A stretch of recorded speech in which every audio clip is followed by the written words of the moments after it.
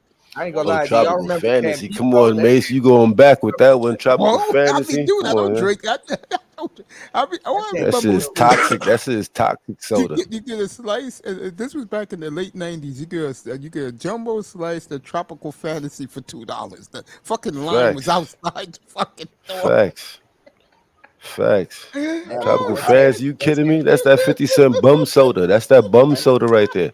Bum 50 soda? Hold cent on bum now. soda. Hold Yeah, on that now. bum soda. They be selling them at the goddamn corner stores, bro. Like we're not gonna shit on the Nah, corner store sodas, yo. bro.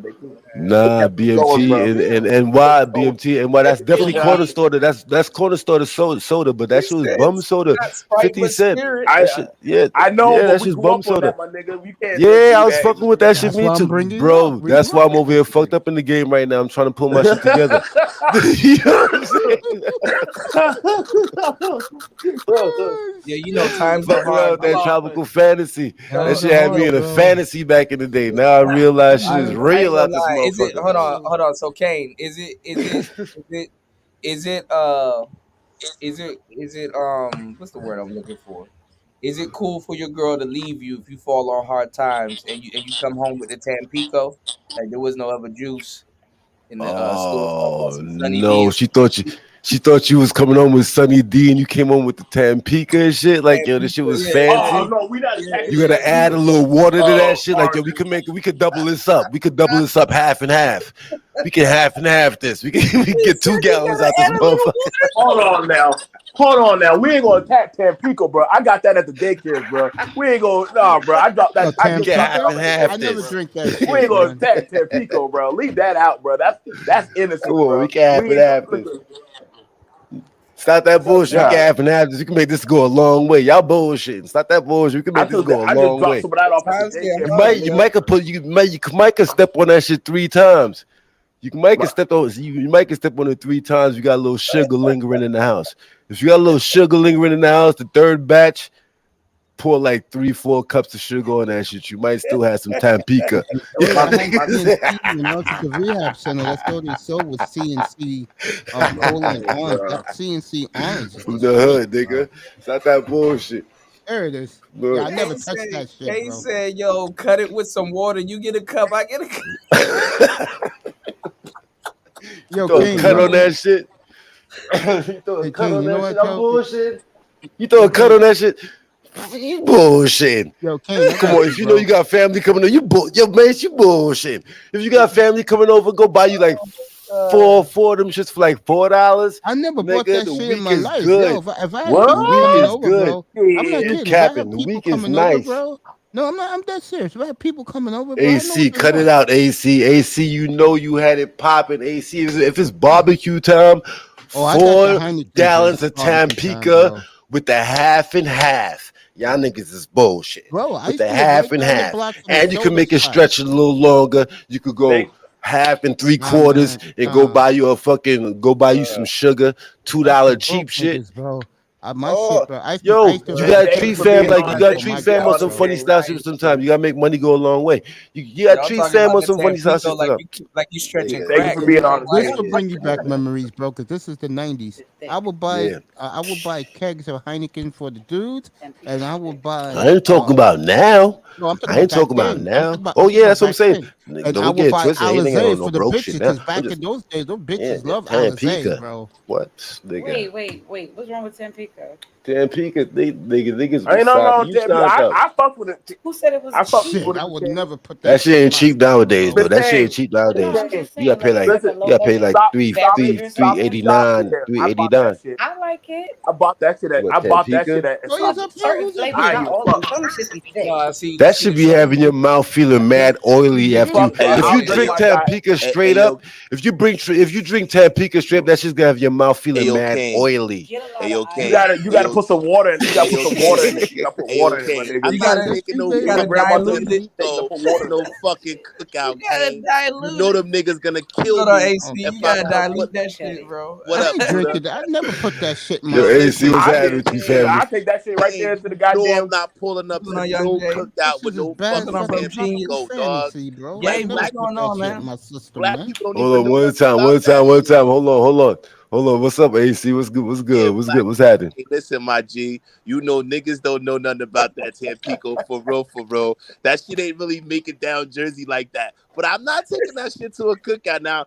I take that shit around my Spanish friends and shit like that who used to drinking that shit, my Florida, my West Indian clan. But yo, you know black niggas don't know nothing about it. I'll slam that shit on the table. Like, who bought this bullshit? They gonna put me on blast, my nigga. You know that. Thick ass Mountain Nigga, you Dew was cold fucking with like the struggly Sunny D shit though. You was fucking with the heavy Sunny D shit. You was fucking with the Sunny D shit. Cause don't get it twisted. I know about Sunny D too. That's what I'm saying. I know both sides. Cause I've been to people crib where they shit was struggling. Like, oh, you got the Tampico. Cause real talk, AC. If I saw the Tampico, I was looking at your family funny. Like, y'all niggas is Tampico type niggas. Y'all niggas is Tampico type niggas.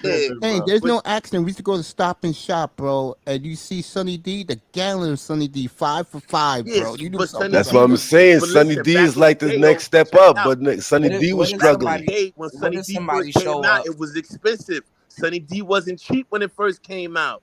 No, it wasn't. Yeah, it was expensive. Yeah, It was expensive when it first came out. Sunny D wasn't cheap. Yeah, Sunny D wasn't no joke. Sunny D. What if somebody? Sunny D wasn't no joke, but Sunny D was still some watered down shit though. You had to throw a cut on that shit. That's terrible. That shit is terrible. You had to put a cut on that shit. Sunny D will fuck your whole shit up. Your shit be fucked up. What if somebody show up? What if You be somebody shitting yellow. You be shitting yellow for like 5 weeks. You be What if shitting yellow somebody for show like up 5 in weeks. function with what you call it with Tang powder? Oh no, Tang was the shit though. I ain't never had no You Tang. gave me cap I ain't on never had no Tang. Tang was popping too though. You niggas ain't just have regular Kool-Aid? Like you niggas just ain't go get a pack of 25-cent Kool-Aid? AC, cut it out. No, we had that. AC, cut it out. You capping, Niggas talk AC. about We had Tang, Sunny D, nigga. We went and got Kool-Aid, nigga. We ain't need none of that shit. Tang powder. Kool-Aid, nigga, or the Kool-Aid, or the bootleg Kool-Aid powder. AC. What was the bootleg AC Kool-Aid powder that they had? It was Kool-Aid. It was Kool-Aid. No, it was another one. Koolaid.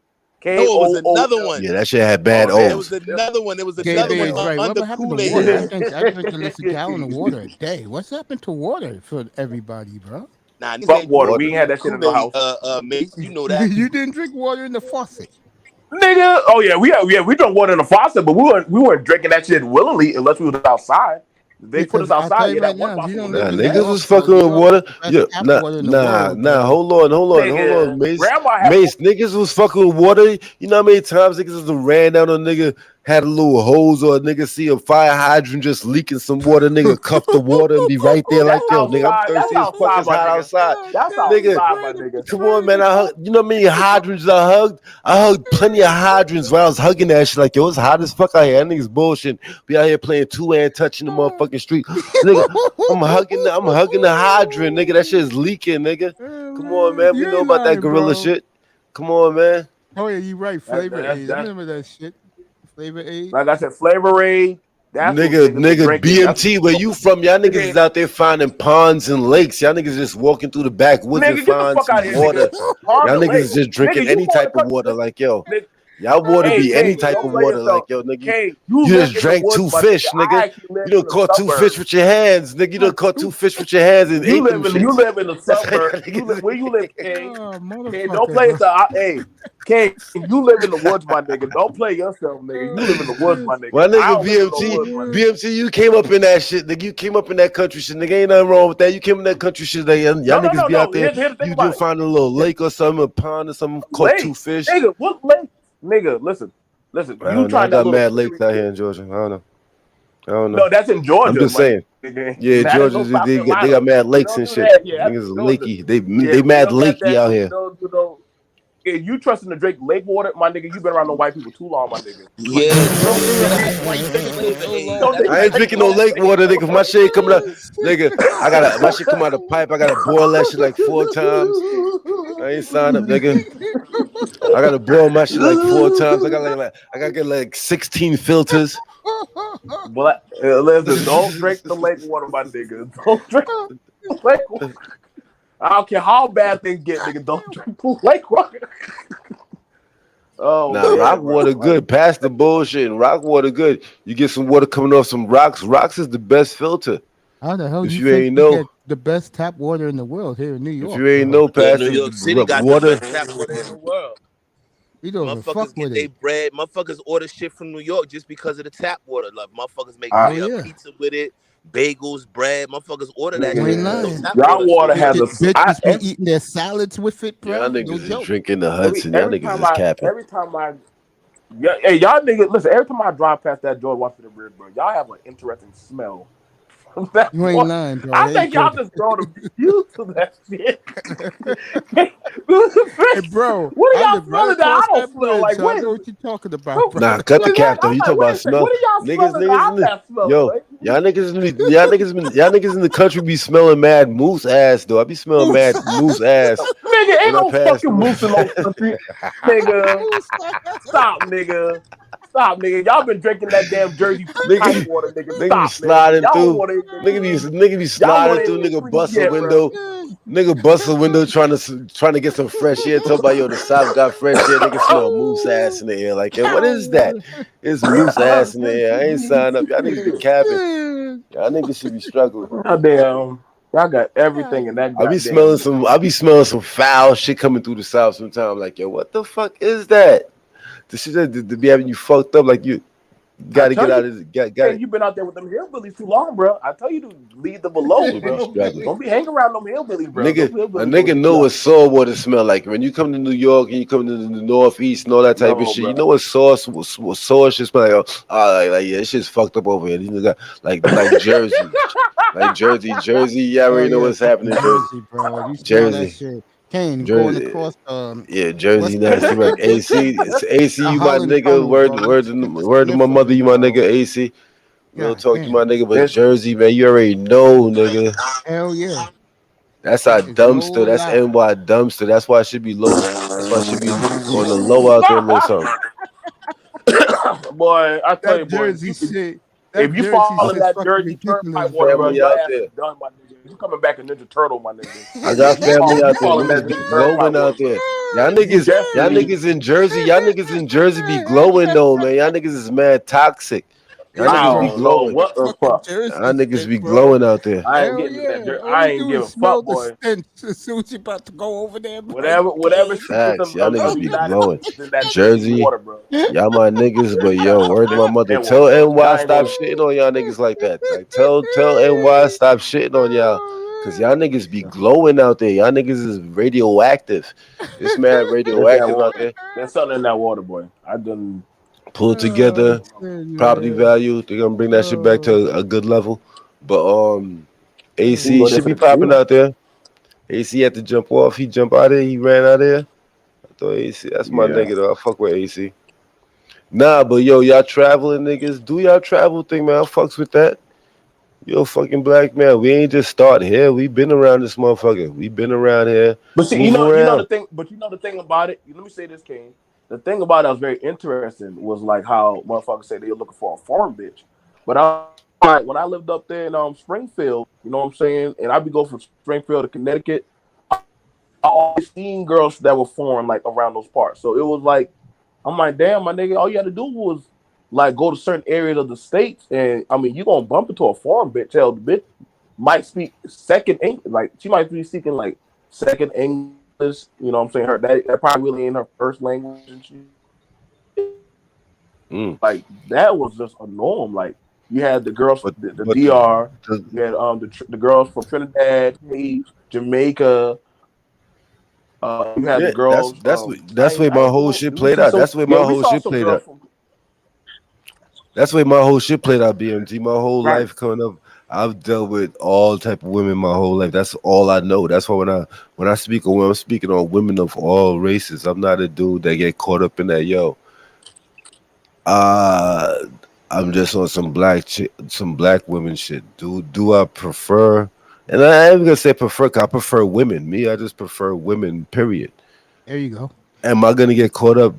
Pretty much, more than likely, with a black woman, or is that the way it's set up? Yes, because it's like yo, when you it's like with black folk, we like cats, even dogs. I know a lot of people don't like doing the animal because we are creatures out this motherfucker. Everybody try to separate that shit. Like yo, separate nigga. We are just a different type of creature out this motherfucker. But yo, for the most part, most people are gonna try to be on their purebred shit. Sweet Polly But purebred. here's Most people the are gonna thing try about to be on their purebred shit. Sweet let me say, Polly. Does the but make shit let me happen? Of say course this. it does. All the time. But see, but here the thing about the Kane Maze. That's the thing that always get me. But like niggas, yeah, for the most part, niggas always fuck with whatever's within their vicinity. But it was That nothing too. for me. Like, but here's the thing. But I'm gonna say this: it was nothing for me. Like when I was up in like Norwich and New London around Mohegan Sun and shit. I always Yeah. saw, I always saw black niggas with white bitches and goddamn Indian bitches. Like I'm like, why y'all talking like this is a foreign concept? Like niggas That's what always been throws walking me off. around them bras, bro. Because a That's lot what of throws black, me. That's what throws me yeah, go off ahead, King. BMT because That's what throws me off BMT because I always came up in this. So that a lot of people say like, "Yo, this ain't your argument," but no, it's not. That's not my argument. It's that I could bring something to the table because this shit was always regular to me. And then when I hear dudes say that, yo, this is what my preference is, that's you getting caught up in the trick bag. That means that you getting caught up in the programming that's being programmed out there. Like as a man, you have the choice to do whatever you want to do. Same thing goes for women. They have the choice to do what the hell ever they want to do. Right. Whoever You you got want to that right. choose, Facts. you choose who you want to choose, and you Morning, build Right. off of that.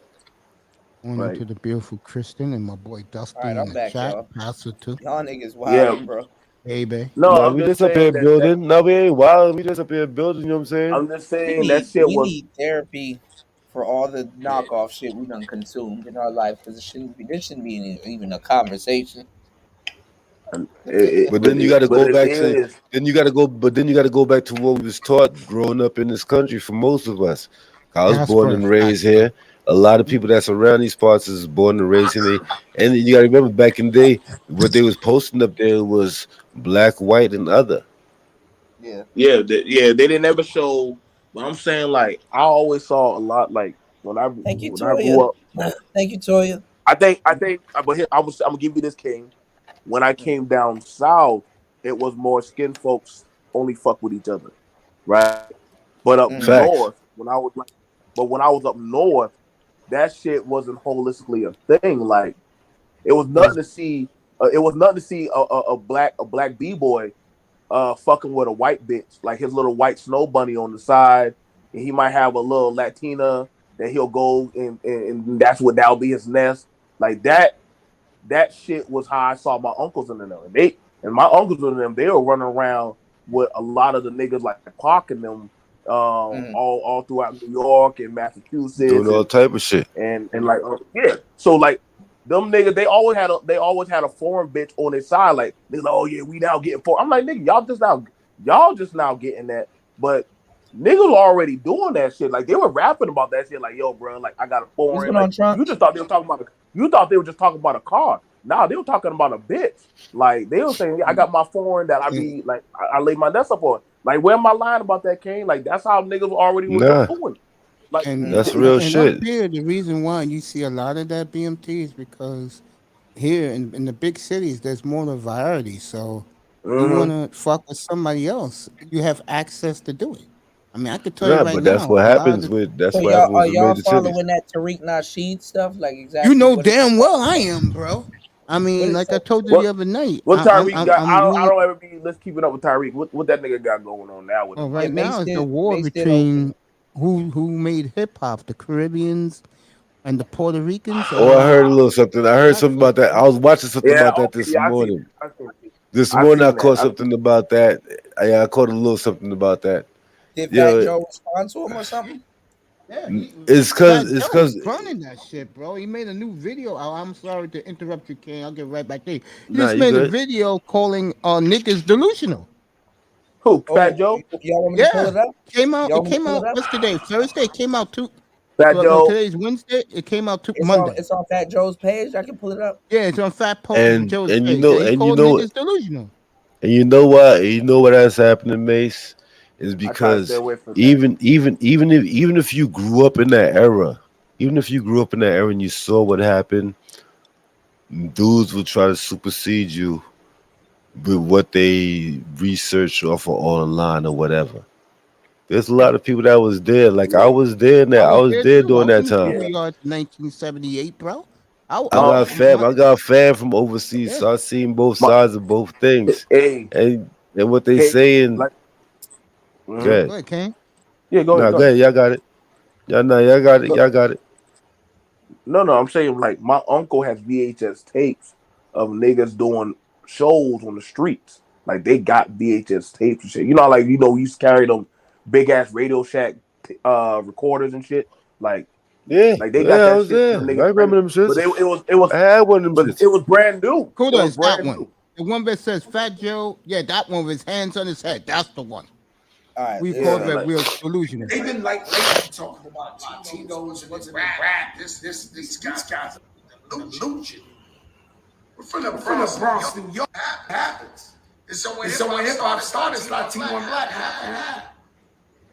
But they going at me because I'm like the only Spanish dude like really with a big voice.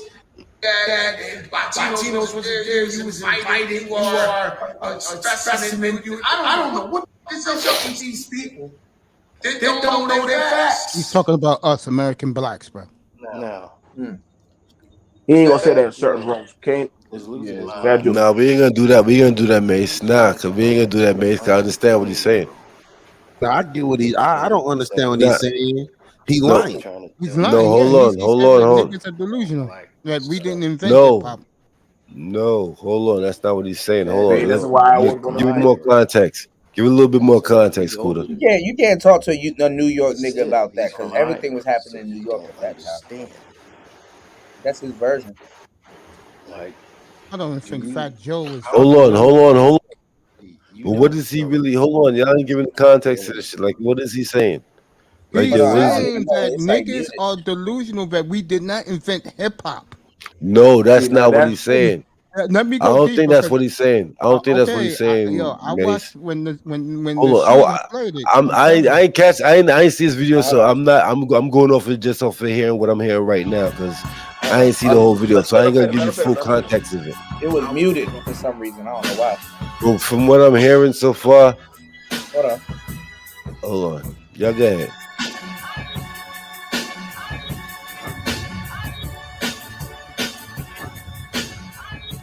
But let's. Tony Anthem's got it right. Put up Talking about Tony Anthem's what Latinos he just wasn't said. in rap and this. These guys are delusional. We're from the Bronx, New York. Happens. And so when hip hop started, it's Latino and black half and half. But they going at me because I'm like the only Spanish dude, like really with a big voice. And Latinos wasn't there. You was invited. You are a specimen. I don't know what is up with these people that don't know their facts.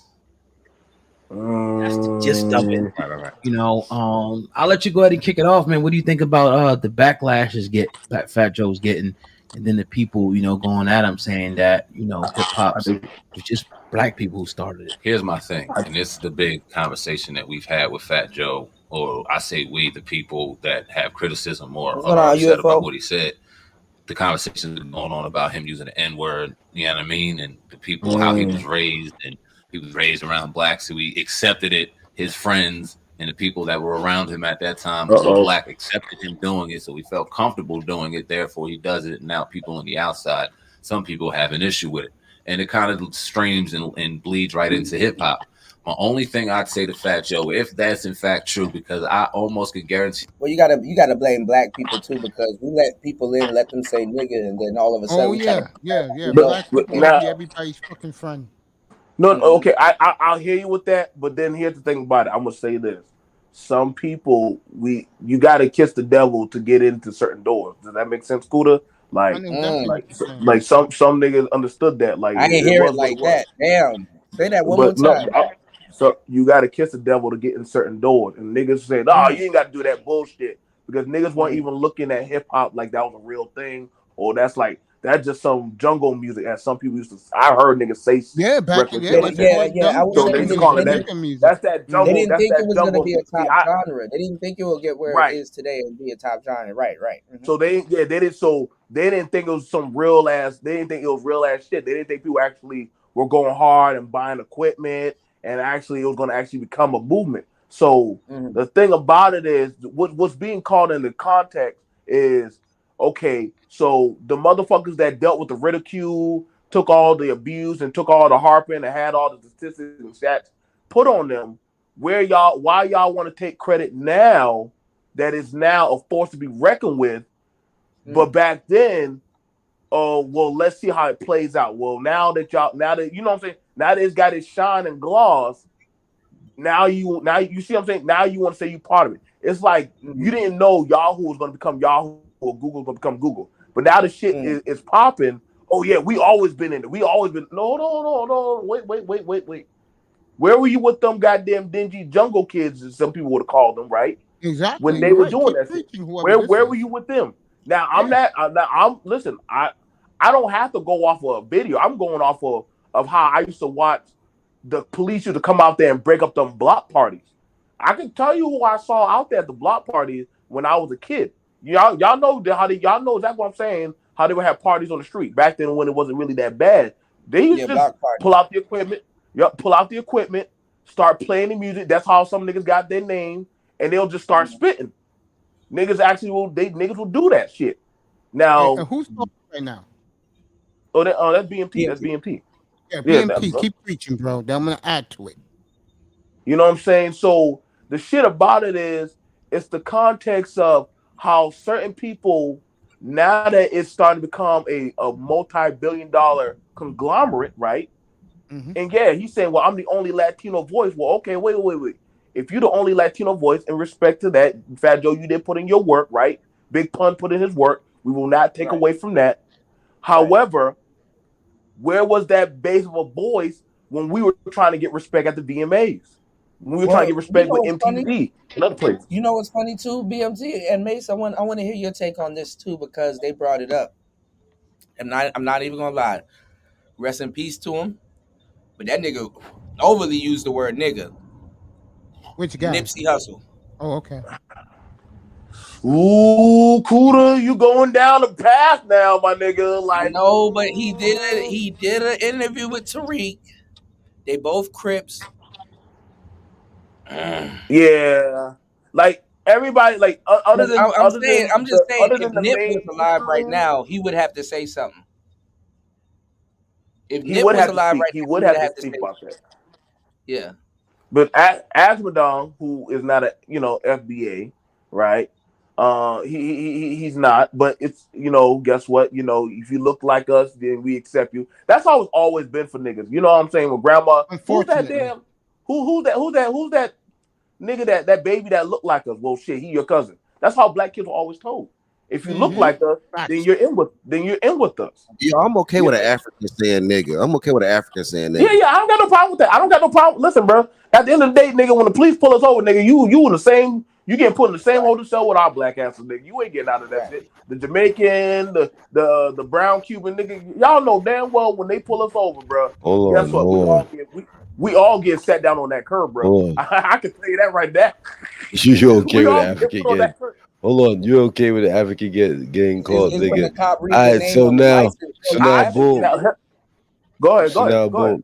If you come up in the area where you with your said P Rican, bro, that's usually what my shit was. Even if I was in uptown fucking with my Dominican niggas, and motherfuckers getting pulled over, niggas getting the same type of fucking treatment, and the way they move, the way they getting treated within this country, they getting treated just like you. It's nothing different than you.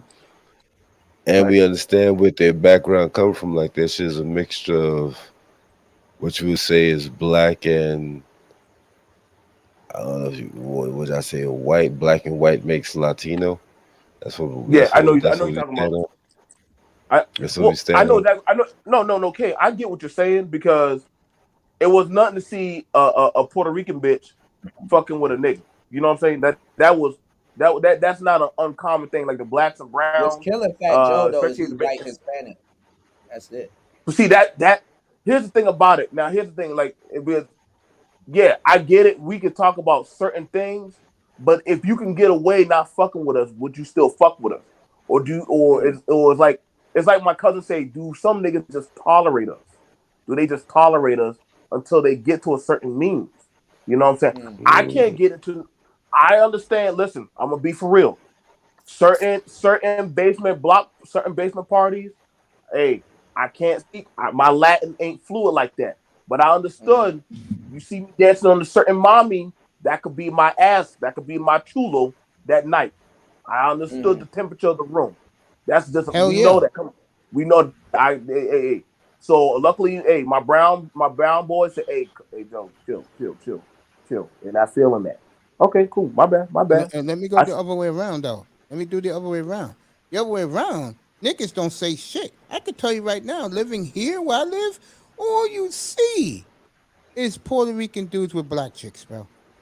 Oh yeah, they can pull a black. They can pull a brown. They can pull a brown. They can pull a brown bitch, a black bitch. Yeah, they can pull that. I'm not going now, Mace. They fucking with the Ricans like that now. They going hard on them, bro. Man, they've been doing that. Don't do that, kid. They've been doing that shit since the 70s, bro. They want that. Here's the bottom line. I'll fuck with y'all. They want that. If you don't know your place, bro, you lost. Come on, man. Come on, man. We making the shit interesting.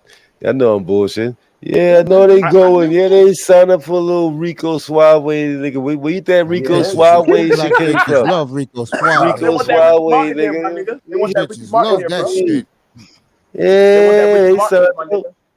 they want that Ricky Martin here, my nigga. I done heard these broads say that shit. Ooh, I want my baby with the good hair and the cute eyes. I don't know what that orange shit he's saying, but I want that shit, bro. I'm like, God damn. I don't fuck like with I ain't gonna go full white boy, but I get a Rico Suave. I ain't gonna go full white boy. A lot of them won't go white boy. And at the end of the day, a lot of them ain't really messing with them like that. We gotta kill the cat. All these divested chicks is out there talking their shit. It sounds good. It sounds good on paper. A lot of things sound good on paper. People don't understand that. That's how life plays out. A lot of shit sounds good on paper until you try to play that shit out. And you're like, yo, you gotta toss that paper out the fucking window. Like, god damn. Rico Suave. That play don't work for my team. Bro. That play don't work for my team. My team, we not good at the triangle offense. They are saying some real shit too, though. Yeah, Jennifer Lopez. Yeah. Oh! Don't bring up that skeezer, bitch. Don't bring up that skeezer, bitch. That bitch Yo, sucked her way. she go in and out. She go in and out. Yo, whenever she was being in flat, whenever she that being in flat, dude, she lose her black card. Like, nah, she can't. She go in and out. She ain't fully there. She was Jenny for the block fucked her way for more than She ain't 10 no years. in and out. That's if you want to put her on in and out. I know it just like when Jamie Carroll used shit on her. Like, yo, I know exactly who she is. He know the game that she's playing. Like everybody gonna play the game and win. Everybody tries to play the game and win. Most people in life is flip floppers in life. If you want to really analyze the shit. J-Lo fucked the right still Jenny niggas to from get the to where block. she is. Congratulations, J-Lo. You fucked the right niggas. You know, you put them on that Puerto Rican pum pum, and goddamn LL Cool J, Diddy. You know they couldn't turn that damn kitty cat box down. So of course she got what she needed. She took the Hollywood deals. She played Selena. Shout out to J-Lo and Selena. You knew that shit was gonna. Once she did Selena, you couldn't stop that bitch. Made him hot. And I said, damn, she ain't playing no nigga role. She playing all goddamn the white bitch role. Okay. All right, J-Lo, I see you. You said fuck the niggas. You out. All right. And what she did in Goldman Sachs 2 months ago shut the black bitches down. Thanks, Naked. You know, I'm proud. if you didn't hear that shit, What she you did, got man? Google that shit. She told niggas in Goldman and Sachs. She told those niggas, yo, black women don't contribute anything we do. I think Mariah Carey is a better honorary black girl. Eh, Yeah, fuck with Mariah. I don't look. I don't She look don't got at no that hands shit, though. bro. Mariah Carey black, bro. I We fuck can't with get Mariah. Mariah Carey. Pastor like her because she a high pitched bitch. You like her because she a high pitched bitch. That's why Pastor like her. I don't even pay. I don't even pay. said, have a little, now have a lot. Mind, bro. That Mariah Carey is a nigga bitch, just like the rest of them. She just a diva. She will always be in the shadow of Whitney. So Mariah understands her place. She's stuck She's with a the nigga. mulatto. She's a mulatto. Let me comment, Okuda, about this hip hop awards. Look, I was there in 1977, 78, 79. I was a kid then. Shout out to the source And- awards. Man. Yeah, man. And I used to just go up to Kaz and say, bro, anywhere Casanova was, he used to go by Casanova Fly back then. Anywhere he was, I was there. So I used to just ask him, ask Melly Mel, bro, can I put my boombox here? And I would record the tapes, bro, double, sell them, bro. Damn. You know? Oh yeah. I was the fat nigga where I used to live in my community. But I used to have all the fucking tapes, bro. In your era, Maze, fat niggas was dangerous as hell. Yeah, man. Heavy D and all them, man. Fat niggas were getting bitches, bro. Shit, fat niggas were getting bitches. I wasn't. I can tell you that right now. I don't got no shame. Shit. But Shout the out to point Biggie, is, bro. but the point, yes, right. That made you more dangerous, The point is, Fat Joe. Not only is he lying, Fat Joe is full of shit. The sweetheart in the chat room, she said it best. When that shit broke out in the late 70s, bro, like when they were really doing street jams in the schoolyards and the park, there were no Puerto Ricans in sight. Okay? I live here. And by the way, I said this last week, Kane. Next year is going to be the 50th anniversary. And I grew up a block from Kool Herc. I didn't know him back then because I was 9 years old when that shit started, 1973. But I used to live right up the block from where he lived. And they're going to have the 50th anniversary of hip hop there. Mm-hmm. You know, my nephew was there 2 weeks ago. He took pictures with KRS-One and those guys. And it's going to be a big celebration. And all I got to say about it is this. If you do not respect your history, then you're lost. And a lot of these niggas making all this money. I'm talking Zay-Z too, the niggas from the 90s that blew it up. They forgot who were the godfathers of this shit. Okay? And to me, those guys, Casanova, Herc, I was at a lot of their shows, fellas. And back then, the DJs was the stars, not the MCs. Yeah, with the DJ. You wanted the DJ to be there. Yeah, Theodore, Whole Crush Crew. I was there for that too. I mean, yo, absolutely. But what is Fat Joe really saying? Is he saying that Puerto Ricans? Is he saying that Puerto Ricans was there in the beginning? Yeah, right. That's exactly what he's saying. Hold on, y'all. Hold on. Let's go a little bit deeper. Let's see what Ricky Smiley had to say. Fair use. Hold on, y'all. Ricky. Yeah, Ricky Smiley and Hold it. Half man, half woman. Yeah. hip you to the T. It's Gary, baby. What up, Gary? Good morning, Ricky. Good morning, America. Good morning to you. It's Tuesday, a beautiful day in the neighborhood. And here's what's happening in celebrity news, y'all. Joseph Antonio Cartagena. I guess I can say it. Y'all know who that is? Cartagena. Y'all, you know who that is? That's Fat Joe, baby. Baby, they're saying that Fat Joe received some backlash for saying that hip hop was created by Latinos, honey. Now they're saying Fat Joe, honey, is a notable rapper from New York City. They say he's currently going viral after making those comments, y'all, on the creation of hip hop and Latinos' contribution to the musical art form. Now they're saying best known for his popular 2000 tracks, honey, the 52 have been a staple in the music industry, y'all, for decades now. Giving this level of song to come out before Rapper's Delight? I don't know. Not that the world knows. Not unless Menudo put out a track. You know what? Talking about Menudo. If they did a. I mean, it was Africa Bambaataa, I thought. Yeah. You're wrong. It wasn't But honey, Bambaataa. Fat Joe bro. said, honey, Right. the Jets. that was all I love that song too, but they ain't been no rap, no hip hop, huh? That's after. No, I think that's R&B, ain't it? Yeah. No. The Jets. There's a group called the Jets. These Yeah, that's people what I'm talking about. are so I remember fucking seeing them on ignorant. Unsung. If you people want to from go Atlanta? way back to the African villages, you know, when they was beating on them drums, I mean, that was technically hip hop even before hip hop. Well, these But niggas once ignorant again, as fuck. One of them rap right. Right. Shoot, Yeah, man. that's what you talking about. Millie Jackson, if you ask me. Millie Jackson. Yeah, she'll rap and cuss you out at the Oh, she same sure verse. did. Yes, Yes, she she will. did. Yeah, she's Yeah, so She raw with it. rhymed too. Oh. Yeah. It is RG3, they already asking audio he said he rappers, was bro. calling y'all how growing up in the Gotta Bronx watch and in New Tariq York Nasheed, allowed bro. him, baby, to witness different things about music. He said when hip hop started, it's Latinos and blacks half and half. He said the father of three then spoke on the remarks of how he had gotten the naysayers to say, forget the Latinos who wasn't even there. You were invited. You're a specimen. He said, but didn't Latinos you, create hip sweetheart. hop though? Didn't they? Where? No, he need a name drop. Who? When? Dates. Let me. I Kuda, want to do me a know. favor. Put I thought I Donnie knew J's my latest, history, but I guess I latest chat up, please. Donna Say J. what? Vanderpool, pull her up, Brian, please. Pull her up. Last chat, please, for me. See, you know the thing that's interesting about it, and this is where it meets Mace, because you know how I was saying, like, listen, bro. Thank you. Motherfuckers were watching, and like you know how you know who's who. Ask them. So who the DJs playing? What would they name? The motherfucking DJs. Some of them are still alive. Like it was none of. Can I name you some more just to let you know I was there? No, I'm just saying. Like, and this is and the thing about it, people think that it's hate, but nah, bro. Like I look at it like, were you there when they were taking their lashes, or you know what I'm saying, like getting gypped with their money, or having to buy the equipment? Like these niggas will tell you, like, and the thing about, oh no, like, Well, nah, BMT, BMT, no, you like, wrong. BMT, you wrong. DJ Khaled created hip hop. The Okay. fuck? Anyway, There he's were no fucking L's around. Be the around best. I can't stand Khaled. Anyway, let me say this. What's Let going me on, say this for a Auntie? second.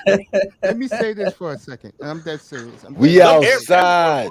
If Y'all you niggas don't know if what you was outside look around, like. if you was I'm around getting back in those days, and I'm man. pretty sure Kane was. If you were around It's back in those days, money. the coolest thing about being there at the beginning stages of it was the battles, bro. We used to wear a Kango, a fucking sweatshirt with our name in front of it, like our crew name. Fucking you have either British Knights or British Walkers or Adidas, bro. Yo, about And British that's Knights. the way it was back in the good old days, bro. The live battles there, bro, was as good as any. I was at this in Harlem. The place to be was a place called Ecstasy Garage, bro. And I Mace saw a wasn't there. battle one night. Was one of the best battles ever, bro.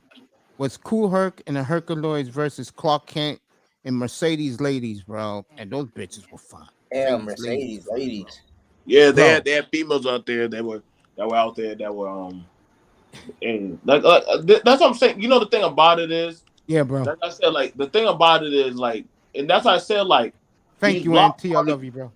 like these black parties, like these block parties, like my uncle used to carry me on his shoulders and it just like you just could catch these things, bro. Like these people were like some of these niggas will you see them at the stores, hey, bro, come to my party tonight. Come to my party tonight. Come to my party. Come to my shit tonight. Like I like, Uncle, where we going? Like, come on, hey, y'all boys, get y'all ice cream. They get their beer, and we all just go out there and you watch the show, and you just want to be there, bro. Like, it's just an electrifying thing watching people put on performance, and the crowd will vote for who they fuck with. I mean, you fuck with both of them regardless, but it was just one of those things. But I wasn't seeing that many other diversity people really fucking with it. Like, they might look outside the window or outside the stoop, but they weren't actually want to rock with us like that. Yeah, I would argue that white people have a stronger argument than Latinos. Don't go there, bro. There was no white motherfuckers in sight. Don't But go there. I was say, where the fuck was that white boy at? What the fuck you I'm just saying, if you look at rap overall, here we go. I don't agree white people were there much at all. You're right. I don't agree white people were there much at all. They used to call the cops. What white boy was there? They used to call the cops and say disturbing the peace, bro. Well, if I had to give if I had to give a partner to another race on this rap shit, I would go white before I would go Latino. No, you lose there. I give the Latinos. I'll say they were coming around. But for Fat Joe, the collab with the Caribbean, you tripping, bro, that they you fucking tripping, discovered the shit. That's bullshit. So Mace, the white boys was giving y'all all the beats. Did Tariq Nasheed respond to this? What did he say? Yeah, Tariq Nasheed is filming a movie as we speak on this, and like someone was it BMT said it. He's gonna interview all the old rappers from the beginning and more the DJs from the because they were you talk to the DJs. Let me go step further with this. They came the white boys gave y'all the money and the beats, nigga. No, I ain't gonna say that. Cut it out. Hold on. Wait a second. Stop it. Let me go a step further. Let me say this also. You're a super chopper right now. Let me also say about this shit right here. What's going to be fascinating is that when the real truth comes out, and I know what the truth is, they're gonna hurt Fat Joe, bro. I want to see what the white man who wants to erase everything black men have created. I want to see the excuses, what they're going to say when Tariq Nasheed make this move. And that one's going to say, one of my best friends on the planet is the man who discovered the Rocksteady crew. And when Kuda's finished with this, I'm gonna call him up and talk to him about this shit, bro. He will tell you. My boy will tell you because he was there. I was there. Okay, and now in 2004, 2024 is gonna be the celebration of hip hop around the world, and they put breakdancing in the Olympics. Do you see the motherfuckers who are gonna be breakdancing? Ain't look nothing niggified in that damn. Niggas is dancey ass niggas. No niggas representing anywhere in these Olympic breakdancing squads. Are you out of your fucking minds? Now the thing I will say, I did see some of the Browns. I started seeing them when we started doing the dances and shit. When the dances started happening and you started seeing the motherfuckers break out the cardboard boxes and shit. I ain't gonna lie, them damn Latino boys, they had some footwork on that damn car. Hold on, Mace. I get where you coming from when you said like, yo, they ain't the founders. They definitely ain't the founders. We understand that, but we can't cap on them and stun on them, act like they wasn't part of the foundation. They were doing some dances. And they was there, and that's what I think he coming from when he say it. I don't know if he actually, because I didn't hear it. Like I said, I didn't hear it. I didn't watch the video and say it. But if he acting like Asians, you got to remember with Asians is mastermind a lot of shit from. Cause you remember Asians are master copiers. Even when you watch an old school kung fu flick, what them niggas do? They watch a praying mantis. I'm gonna watch this praying mantis. Now I got the mantis style. I'm gonna watch this chicken. I got the chicken style. Come on, stop that bullshit, man. I know what it is. Asian is gonna watch an animal or something for a minute, and he's gonna come up with a style. That's the way it's always been. We know this from nigga. I remember as a youngster, I was out there doing the praying mantis, nigga. I was fucking niggas up doing the praying mantis, nigga. Y'all niggas got jokes.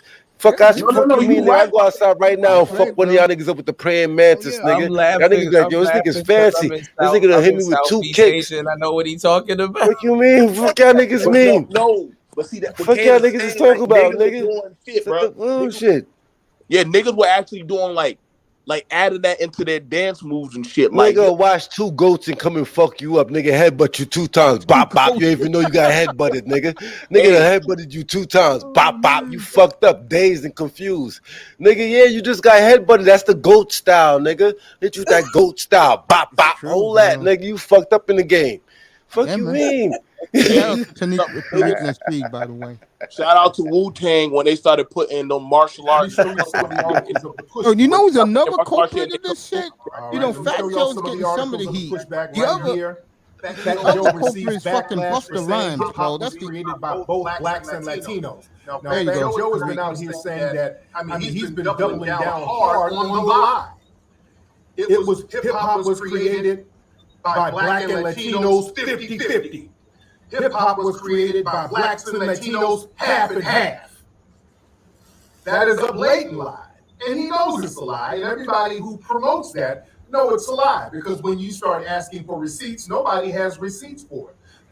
It's definitely a lie. When I do my research, hip hop, a lot of the hip hop like dances and the beats really came from like down south. What the hell is this? Migrated into like New York, the Bronx. And that's the scratching and the b-boy stuff. That's where it developed into what hip hop is today. So no, the Latinos were the people that adapted to it, but it did not start it. I said the same shit the other day. Y'all niggas told me I was lying. About what? All right, let me show y'all some of the articles of the pushback right here. What did Fat Joe receives backlash for saying hip hop was created by both blacks and Latinos. Yeah, I'm mad echoey right now. I'm hearing a crazy echo right now. It's an echo. So I said the same shit the other day. Told y'all that rap music came from the South. Y'all tried to tell me I was lying. Rap music came from where? The South. Black and white people created that shit, not you New York niggas and Latinos. Get out of there. Pastor, you just jumped out. You just jumped off the cliff. Please. You jumped off the cliff, man. White motherfucker in sight to probably what? Pastor just jumped off a cliff. 1991 when they took the shit from dumbass. Pastor, y'all gotta learn how to talk correctly, man. Stop that bullshit. What the fuck you talking about, man? Hip hop was started in New York, motherfucking city. It came from the South, bro. Lives where it was born, nigga. That shit came from the South. Get the fuck out of here, man. Black people. This nigga a mountain jumper. I don't have issues with you. Pastor, you a mountain jumper. Goddamn mind. If you think that shit came from the fucking Carolinas or those dumb niggas down there. Hey, don't be putting this on us, nigga. No offense, you niggas in Atlanta act like they the fuck out of us, man. This nigga Pastor just jumped off the about to be a whole YouTube war for this. Fuck out of here, bro. Hey, bro. Like I said, shout out. Hey, I just want to pay my homage to my uncle for taking me there to get to watch these things happen, and I get to watch them on full eyes. I pretty much What he showed you? What he showed you? Hold on. Break it down. What he showed you? What's your uncle? Well, my uncle took me out there when they were doing block parties. My uncle took me out there where a lot of us kids, you know what I mean? It's not like we could go out there where the adults went or go to the club, but niggas had no problem. You got to actually see the little street shit that was going on. You know what I'm saying? That ain't have to be a club situation. That's what I'm saying. That's what I'm saying. I feel where you're coming from. That's what I'm saying. I feel where you're coming from. So, like, when you were a kid in the Bronx, places like the PAL, the T Connection, for $1, they let the kids in because they used to do it on a Friday night. Kids wasn't going to school the next day. The shit was over. No, but I'm saying like, you know, but I'm saying like you can see like a lot of these dudes, like, okay, so like a lot of these dudes like that are like big names now, like they were reachable and touchable back in the day because like these niggas didn't mind being on the train, being in the goddamn trucks and stuff, and just they would chill with the people. Like Jada be out there smoking cigarettes on the side of the street with his niggas. Like some niggas just they didn't mind spitting no bars or Fabu and all. Like those dudes, like my to my uncle and a lot of them niggas, that's their homies. That's their people. Like they you know what I'm saying, they grew up with them. So that's the way it was. and like niggas be like, nah, nigga, you can't. No, nigga, trust me. Like these niggas are like very down to earth motherfuckers. Like All you had to very. do, bro. All I had to do was go to Kaz and say, "Can I put my boombox next to the crate?" Yeah, go ahead, fat boy. Go ahead. I see you all the time. Go ahead, nigga. That's how that was actually how you more had a better chance building up your name. Exactly. Or like, and here's the thing about it. Like the radio, they were like, yo, what's popping out there in the streets? Well, everybody listening to this nigga right here, or everybody hearing this DJ, hey, you might want to get this nigga. And they'll go seek him out. Well, where did he mainly be frequent? Will he be at this park? Or he be at this like if they especially basketball games. Basketball games were stomping grounds for a lot of fucking DJs, bro. I promise you. Like whenever they have it, whenever they be playing, they have certain DJs that had exclusive rights to play, and they would make banking money. Like you ain't had to go to no white boy for no fucking money. You would make your money right there off the streets, but the motherfuckers will pay you. Like I don't know why people don't think. Man, niggas, man, early NY shit, man. Niggas was getting well recognized from fucking doing house parties. You do a house party here, you do a house party there, you do a club here. You get your name out there. People, you get the following. The DJs who brought the following. What came BMT? The MC. What came BMT? Let me tell y'all this, yo. The South had the best mixtapes with the best DJs. Oh, cut the bullshit. Y'all niggas is brand new, Pastor. Pastor, your shit is brand new. You jumping out the whole window. Pastor, you my nigga, bro. Pastor. Your car got like 2 flats, man. Your car got like 2 flats. You bullshit. I'm gonna park you, man. I'm gonna park you, Pastor. I'm gonna park you. Hot 97, Pastor. Hot 97. Do you know the mixtape will come up out of the South, yo? Come on, man. Don't be sleeping on the Southern mixtape. Pastor, when you hear brothers speaking, it's not that we sleeping on. Everybody get their turn, but the creation is what it is. The creation came from where it came from. Right where I'm you at can't right deny now. that. Right where you I'm can't at deny that. Y'all niggas wasn't getting no noise, niggas. Y'all niggas just started getting a little noise. The South didn't break out to the mid to late 90s. That's when Master P and fucking 3-6 Mafia and Trick. And I remember that because nigga, I had moved to North Carolina. And I had moved to North Carolina 96. There's so many Southern artists that didn't get their roses, bro. Devin the Dude and all them cats still ain't. Nah, that's what I'm saying. They ain't because that's how it used to play out back in the day. A lot of people back in the day was regional. It was like them damn near like the chicken circuit. It was regional, but you gotta remember. You started when I think when Cameron and them started giving, like my nigga, bro. Like I said, like when Cameron started giving his prop, like, hey, bro, like them Southern niggas, they rapping down there, bro. Like they got some shit going on with them too. Because you gotta remember, because now it's hood niggas going to another hood and see that these niggas got some shit going on out here too. Because at the end of the day, it was all some hood shit. Niggas got some hood shit going on out here. These niggas got some. I gotta respect their shit too.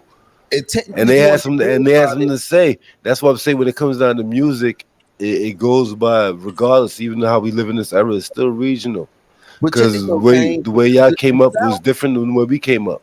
The South is technically real quick. Damn. So we running. I need to know what mixtape in the South. Get out of there, bro. Like, hold on, real quick. Can somebody answer that question for me? What mixtape in the South is better than Clue? Like y'all don't even know half the fucking the mixtapes that came out of New York City. Facts. Before like the Clues and all that. The Facts. Silver Late Surfers, 70s, I had them, Action bro. Pack, SNS. Like that's y'all the birth of all of that. You know what I'm saying? Like it's so many mixtape DJs that y'all don't even know of, or never heard of. That's what I'm saying. Everything that y'all other brothers is doing is not to down talk y'all or nothing, but everything. But y'all late to the party. My shit. And then y'all only got really one person in the South was doing that. We just didn't have no money. The South didn't start getting bro, because them brothers wasn't getting no money back then. Respect for you, bro, but only one mixed DJ from the South made it, and that's fucking DJ. What's his name? Do Gangsta Grill. Nah, the nigga who do Gangsta Grill shit. Khaled shit out, bro. Nah, the nigga who do the Gangsta Grill. Nigga from Gangsta Grill. What the fuck is his name? Drama. Drama.